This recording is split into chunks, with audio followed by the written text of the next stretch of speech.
Hey, this is the Review Junkie, and today I'll be reviewing the new show Velma, specifically episodes 1 and 2. As always, my review will be illustrated and the artwork is done by myself. And if you like movies, art, and comic books, please hit that subscribe button because all my reviews are hand drawn, and I like to get to 1,000 subscribers soon so my channel can be official. This show stars the voice talents of Mindy Kaling, Glenn Howerton, Sam Richardson, Constance Wu, and Wanda Sykes. This is a non-spoiler review, so everything I discuss will have been shown in the trailer and in the episode previews.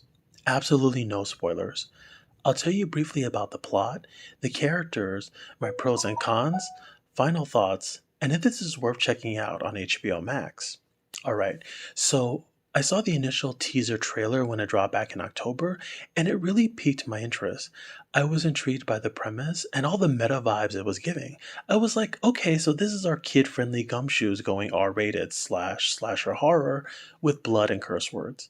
It clearly had a more mature tone, and it seemed like the folks behind this new project was taking it in a new direction for the modern 21st century audience. Basically, a redesign and with brand new humor while utilizing beloved characters the world has known and loved for decades. So, I'm gonna get right to the point. I don't get what is with all the hate, but I actually like this show a lot. The first two episodes was a pleasant surprise, and I find this show to be highly entertaining. Now, if you're familiar with Mindy Kaling from her TV show The Mindy Project, then you'll be familiar with her sense of humor. This show is very much her. Her DNA and brand of comedy is dripping all over this, but in animated form while using an IP that most people are familiar with. The best way can describe Velma is that it's a mix of the Mindy Project meets slasher horror meets Jude Apatow raunchy R-rated comedy with crude humor. You know, vagina jokes and so on. So if all of those things got smashed into one and had a baby, then this show would be it. Plot wise, this is sort of a murder within a murder show. I don't want to give anything away, but you'll know what I mean when you watch it. Now, things immediately kick into high gear within the first 5 minutes when a gruesome discovery occurs at Clover High School. To be exact, a murder. Ironically, Velma is the prime suspect, and we all know the star of her own show can't possibly be a murderer.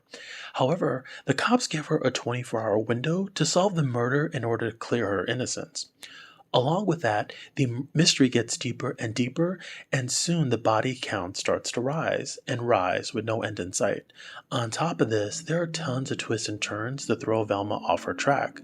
So the hero of the show puts on her big girl panties and puts her detective skills to work in order to solve the murders and clear her name. Now, my first pro is the tone of the show. When I watched it, it immediately reminded me of the Harley Quinn animated show. It sort of had that vibe and DNA injected into it.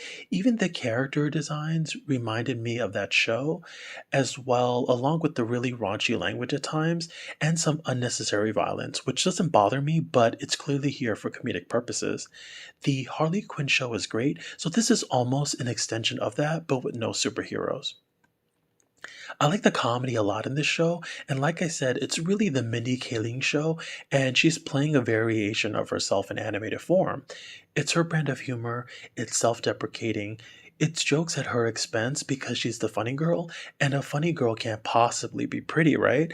It's always a funny girl with a brain, and it's always, why are men attracted to pretty girls with big boobs, and they aren't attracted to me because she is a 90 pounds with double D inflatable breasts? That's her humor, and you know what I mean. You know who she is. Okay? Okay. The comedy elements at times can be very over the top and crazy comments out in left field that just sort of fly off the cuff of things. It is very self aware and meta with tons of pop culture references, and for me, it just works here. It never takes itself too seriously, and even though some of the off the wall one liners may be insulting, the surface lightly, we all know there's some truth in it. We all really know the subtext of the context.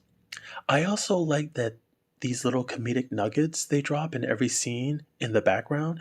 And if you look carefully, there's always something crazy going on with the interesting characters in the backdrop, or even some signs that are hanging on the wall. I like the animation style and character design on the show. I think it's very clean, and the way everything is drawn really just adds to the humor the show is aiming for. Warner Brothers has always been known for their amazing animation, and that doesn't stop here. I do think it's digital drawing and not traditional pencil and paper. I thought the character redesigns are well done because it's either going to be ultra funny or go the opposite route where all the characters get sexed up and super adult. I also like the diversity on the show, given all the voice actors are people of color. I don't think this is hardcore woke at all, and I think the way it comes together on the show was well balanced and seemed effortless. It is mentioned a few times in various scenes, and to me, it felt like it was more for comedic effect. I never felt or got a sense they were shoving an agenda down my throat.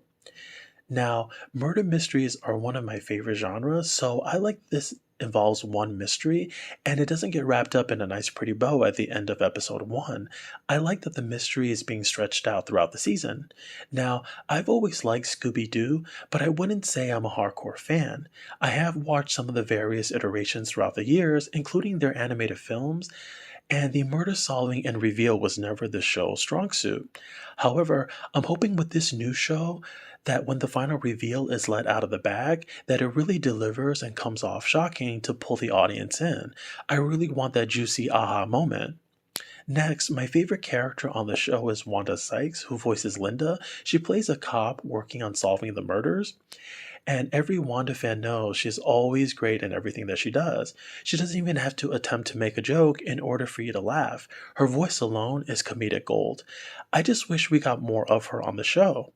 She's fantastic in her comedic delivery with all the crazy things that she says. And my last pro is the interactions with the characters. The show's crude humor to me is one of its strengths, and they really lean into that here.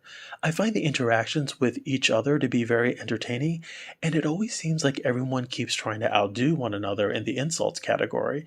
They all keep trying to outstage each other with their insults and zingers. It's high heaven for me and insanely super juicy to watch. I mean, that's how people really talk in the real world. Okay? Okay.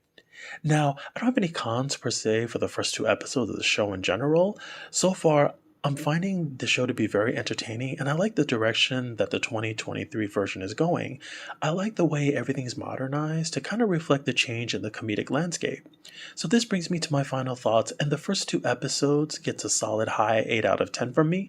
I would say the first episode is more entertaining, and the second episode is more of a 7, but I'll give it an 8. Now, if you're an adult that likes animated content and want an adult comedy with mean-spirited humor, then this is the show to watch. It's great to see something refreshing made for a mature audience, while kids can still watch and be entertained as well.